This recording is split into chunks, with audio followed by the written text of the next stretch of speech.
ஆண்டவர் இயேசு கிறிஸ்து சொல்லும்போது ஒரு மூத்த குமாரன் இருந்தான், அவன் தகப்பனோடு இருந்தான், 2வது குமாரன் இப்படி போயிட்டான்னு சொல்லி முடிக்கவில்லை. அந்த மூத்த குமாரனை குறித்தும் தேவன் பேசுகிறார். ஆனால் நம்ம அதை குறித்து பேசுவதில்லை. நம்ம எடுத்தோன்னே கெட்ட குமாரனே பேசுகிறோம். ஆனால் இங்கே விஷயம் என்ன, மூத்த குமாரனை குறித்த காரியத்தை நம்ம பார்க்கணும்.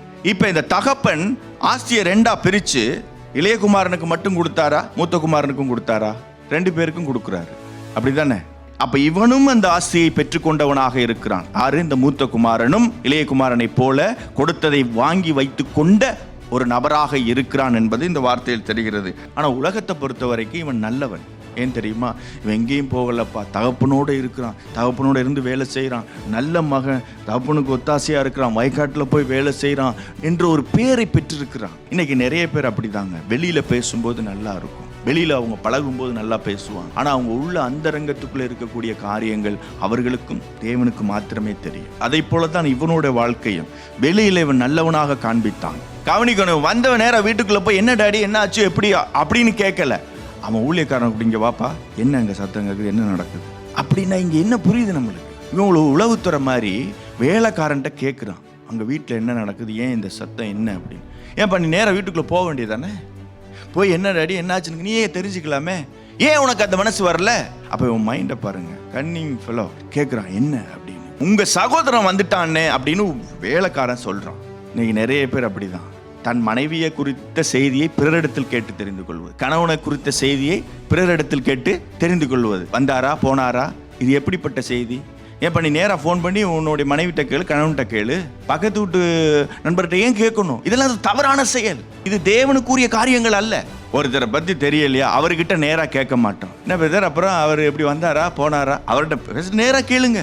ஒரு தம்பி திரும்பி வந்துட்டான், தம்பி போன தம்பி திரும்பி வந்தோன்னு நீங்க என்ன செய்வீங்க? வந்துட்டான் என் சகோதரன், எவ்வளவு சந்தோஷமாகி அவனை ஏற்றுக்கொள்வோம். ஆனா இவன் இருதயத்தை பாருங்க, இவனுக்குள்ள உள்ள அந்த வஞ்சக செயல்கள். ஆனா வெளியில பார்ப்பதுக்கு இவன் நல்ல குமாரன். உள்ளுக்குள்ள இவனுக்குள்ள என்ன இருக்கு? தம்பி வந்துட்டான், இப்படி கொண்டாடுறாங்க, கண்ணுக்குட்டியை அடிச்சுட்டாங்க, ஆட்டுக்குட்டியை அடிச்சுட்டாங்க. ஆட்டுக்குட்டியை அடிச்சது தான் அவருக்கு பிரச்சனையே. இவனுடைய பிரச்சனையே என்ன?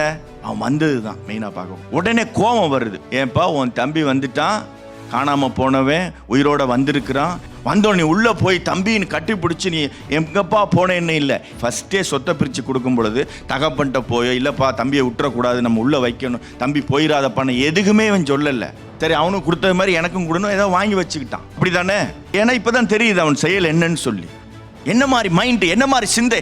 இன்றைக்கும் தேவ பிள்ளைகள் இப்படியான இருதய சிந்தையோடு இருப்போமானால தேவனுக்கு பிரியமில்லாதது. அப்போ இந்த தகப்பனுக்கு பிரியமில்லை, இந்த தகப்பனுக்கு இவன் இடத்துல பிரியமில்லை.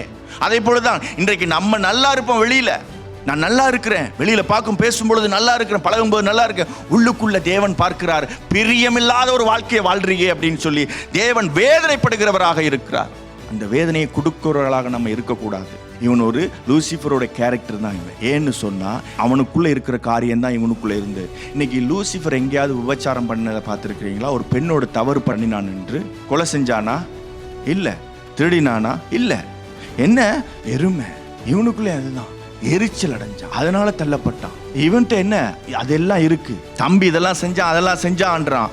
ஆனா இவன் அதை விட மோசமானவனாக இருக்கிறான். உன் சகோதரன் காணாம போயிட்டான், வந்துட்டான், ஆனா நம்ம சந்தோஷமா இருக்கணுமே, இப்படி இருக்கக்கூடாது என்று யார் சொல்லுகிறார்? தகப்பன் சொல்லுகிறார். பரத்தின் தேவனார் இதைத்தான் சொல்லுவார்.